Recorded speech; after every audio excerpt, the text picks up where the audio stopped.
All right, going live. And we're live. Live. Ladies and gentlemen, welcome back to episode 22 of The Sober Grind. Sober Grind. I'm joined by my very special friend, Pej. and my name's Austin Armstrong. I'm finally back. I was away for a bit. You are back. I was in the DMV. Oh my goodness. Tell me about your trip. DC, Virginia. Oh, sorry. DC, Maryland, and Virginia. It was really good. Well, I'm happy to have you back. We missed you. I'm so happy to be back.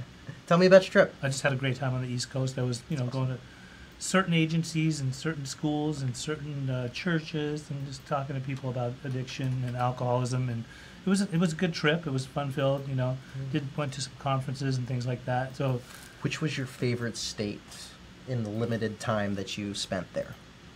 DC. DC? I mean, I love Why? DC because there's more happening there. Okay. I'm more of a city guy, Got it. I love LA, and DC was like a mini LA in that area. I went to But Maryland was cool too. So was Virginia. Yeah, it's Okay. very green there. It's very it's beautiful. There's a lot of vegetation. It rains often, so it's nice. It's really nice. Yeah. Okay.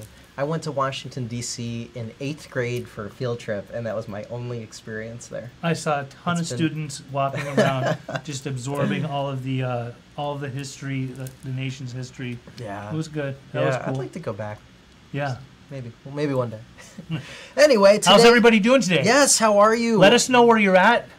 Are you watching from D.C.? Or are you in the likeliness of California? Let us know what city you're in. Also, we would love for you to interact with us today, ask questions, come on, whatever. If you have some kind of experience or if you have any questions, we'll try to answer them to the best of your ability. Yes. Our ability. This is a very important topic today, substance abuse detoxing. So we're going to start from what is it, what you need to know, important tips, insider tips, and hopefully answer any questions that you have. So think about the topic of substance abuse, detoxing, and let us know what questions, what concerns, what thoughts you have.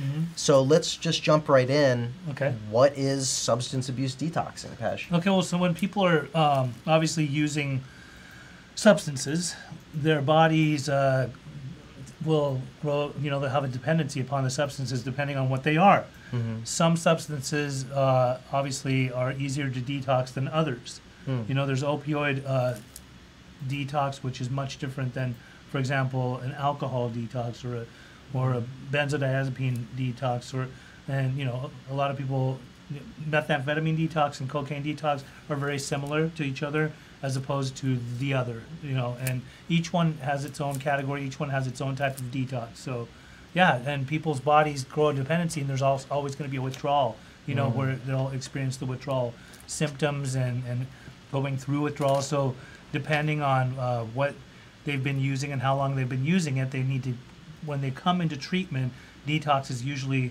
the first part of the arc of treatment, where they come in and they have to go through a certain process for a certain number of days and to detox off of certain types of substances. Gotcha. So what is the typical detox process like? What can someone expect when they're going through detox, and how long does it typically take?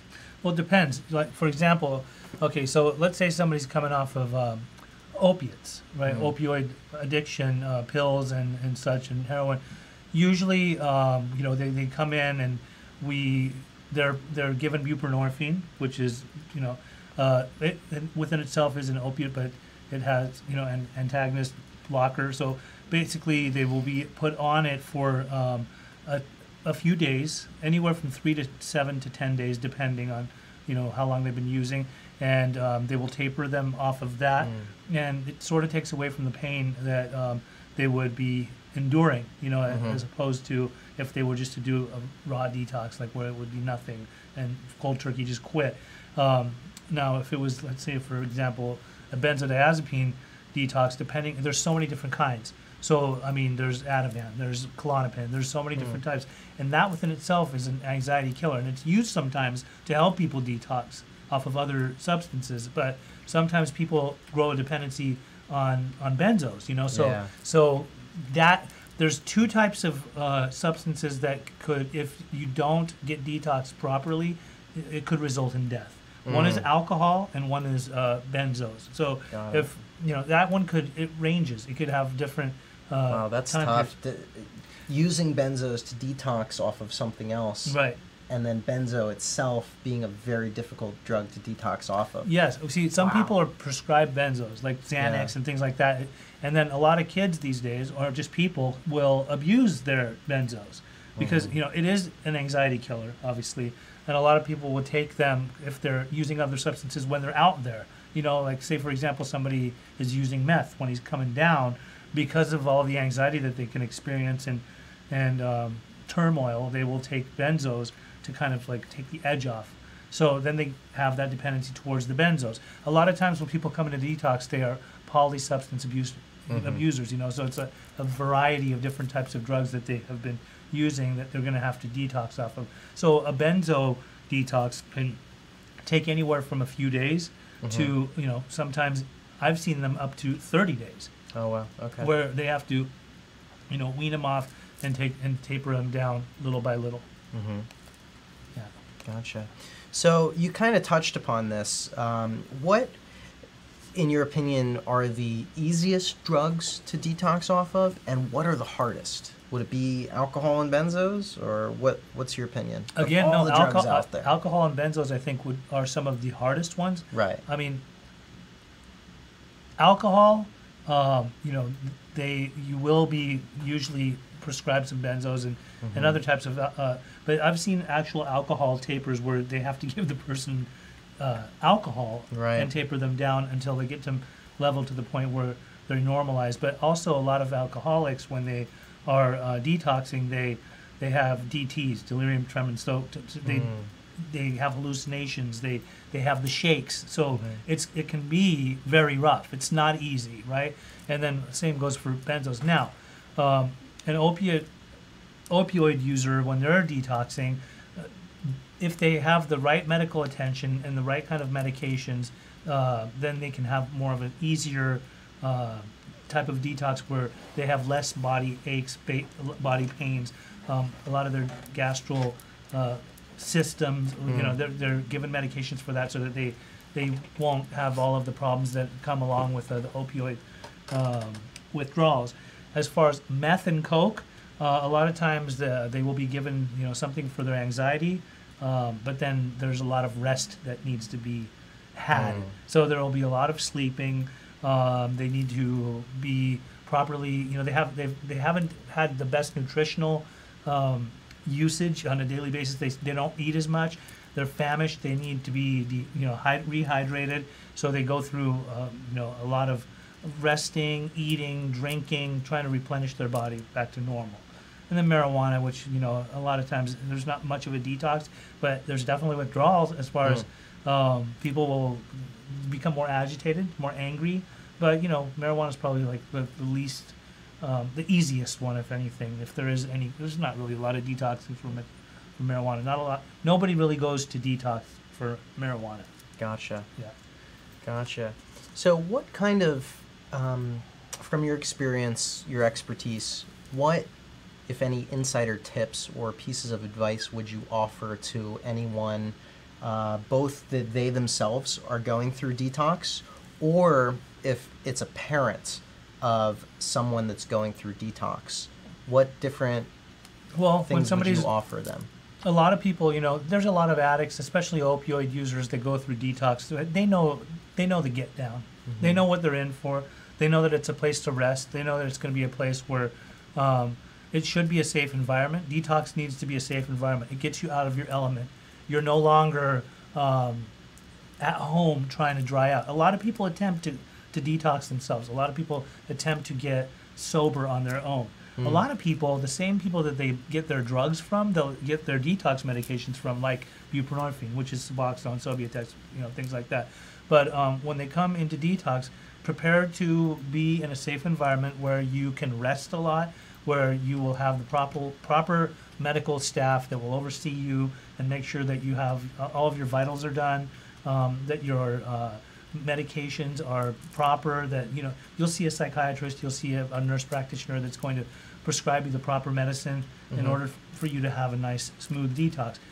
As far as family members, they should be relieved too that this is, first they should be relieved that their loved one is in a safe environment and they're being, they have the medical attention that they need from the appropriate professionals, but to let them go through that process and not keep on being worried about them or trying to follow up. And then, it's natural for family members to be worried about their loved ones being in detox. Yeah.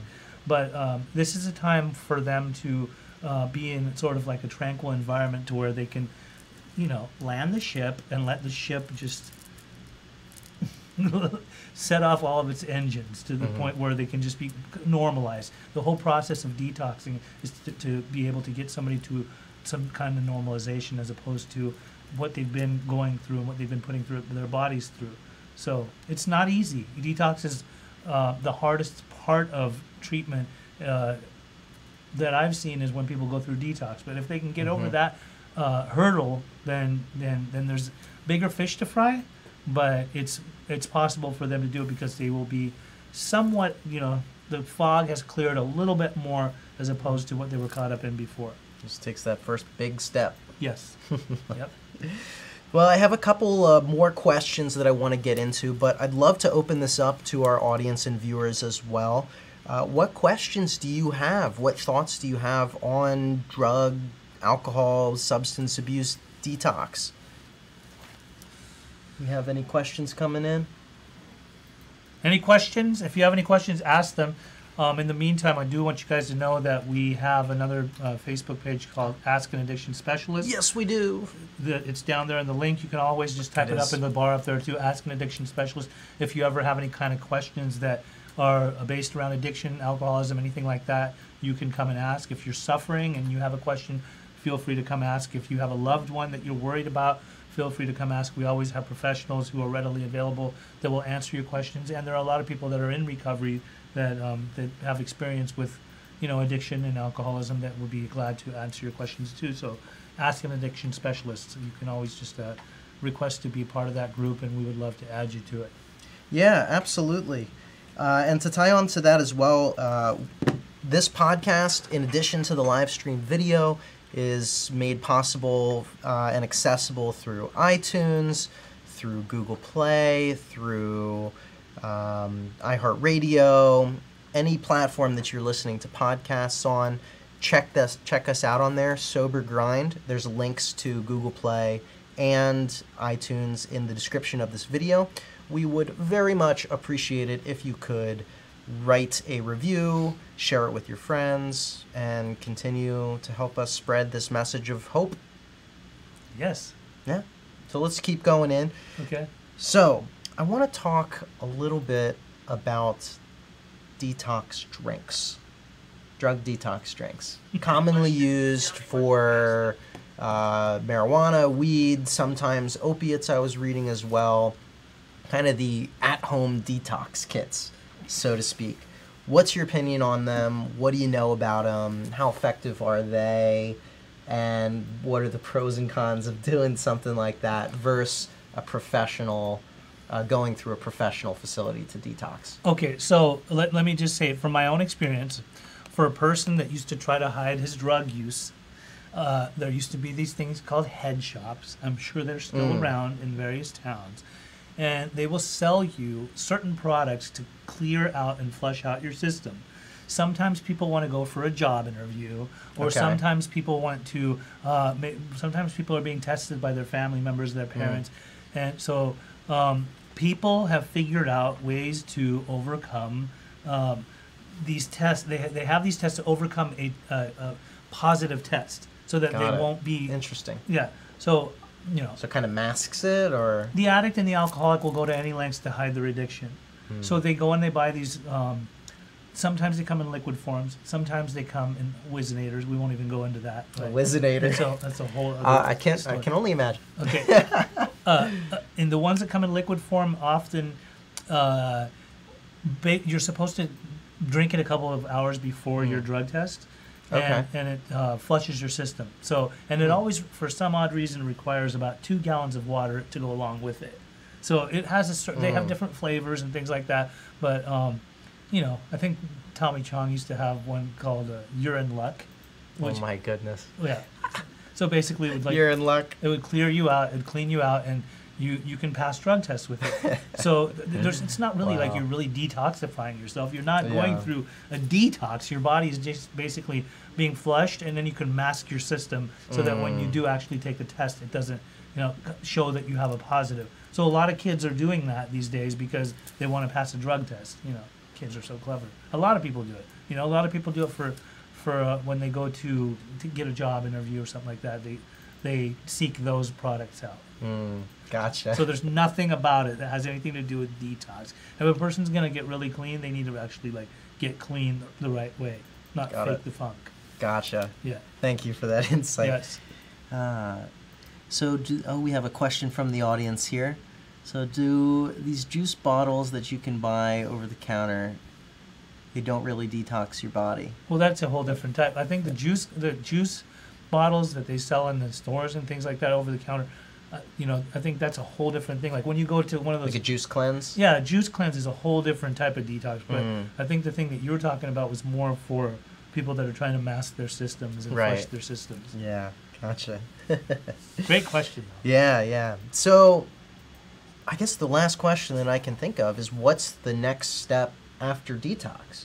So, Well, before we talk about what's the next step after detox, what's the step before detox? I mean, well, sure, yeah. what is it? So here's my experience is that there's so much to be said about detox and how vital and important it is for somebody to actually make it to detox. Yeah. A It's lot hard of to people, cover in one episode. I'm telling you, a lot of impossible. people don't want to. Okay. Most addicts and alcoholics, at some point or another in their using and drinking careers, for a better sake of words, do want to stop. They know something's not going right. Job loss, losing their family members, being evicted from their homes, becoming homeless. So they know that the substances that they're using isn't helping their lives in any way. So they want to clean up. They'll try to stop on their own. But stopping on their own, might sometimes only consist of stopping one or two things, like the heavy stuff. Like maybe if I just stop doing heroin, I can just drink and I can just smoke pot or things like that. The point is getting over that barrier and actually giving yourself the opportunity to go through a proper detox where it's run by medical clinicians and therapeutic clinicians that can help you through the whole process. So that's one thing to get in there. The other is that a lot of people that come into detox, they're like a fish out of water. So I mean, some people are totally relieved. There's different types of people that go and get the help. Some people are totally relieved. They have been waiting for this for a long time to be able to actually go and detoxify their body so that they can move on and try to seek long-term recovery. Some people, when I say a fish out of water, is basically like they don't know what to do with themselves. The anxiety levels are peaking. They're totally uncomfortable. They're in their own skins. They basically want to peel themselves out of their body, right? Like they just wish that they didn't. Now they're feeling their feelings, right? And often, when they're in an actual detox facility, like at our detox facility, they will be prescribed a type of medication where they can overcome their anxieties, whatever that may be, and they can have a nice, comfortable setting. But the point is to stay in that setting so that you can move on into the next phases of treatment. Because if you're going to go to a medical detox, often I'll have a lot of people say, they'll call and say, yeah, I'd like to come to your facility, but I just want to detox. Well, then how are you, what's the point of all this? Right. A lot of people don't realize that that's not what it's all about. Detoxing There's a is lot more just the first phase, right? So much more goes into it than Right. just that. Well, I got to get back to work. How are you going to function at work when you don't have proper recovery? Right. The Well, whole there's po- opportunities like IOP as well. Absolutely. Yeah. So if they're going to IOP, if they come in detox and they go to IOP, that's great. That's wonderful. More power to them. Yeah. That's actually, then they're being monitored and all that. But the point of detox is that it's needed. People go to detox to detoxify their bodies, but then after that, what comes after that, usually if they're in a treatment setting, like in our center, we have case managers, we have therapists, they put together a biopsychosocial, they find out who this person is, what they've been using, what their background is, watch them through the detox process, and then get them into a residential type of setting where then they can actually do groups and they can go to individual therapy and work through a lot of their deep-rooted issues and traumas and different things like that, so as to then eventually move up the scale and reintegrate back into society and be a sober human being. Gotcha. Yeah. That's great. Is there anything else that you wanted to touch upon on the topic of detox today?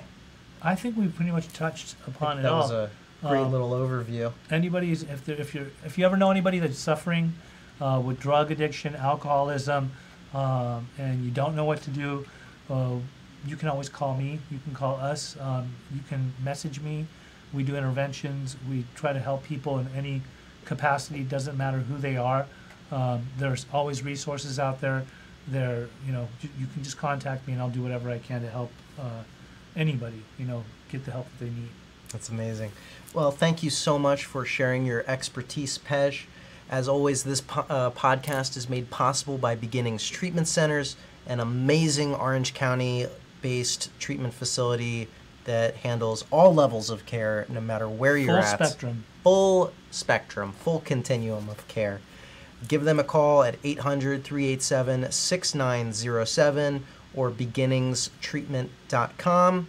Once again, my name's Austin Armstrong. And I'm Pej. And we are Sober Grind. Sober Grind. Sober Grind out.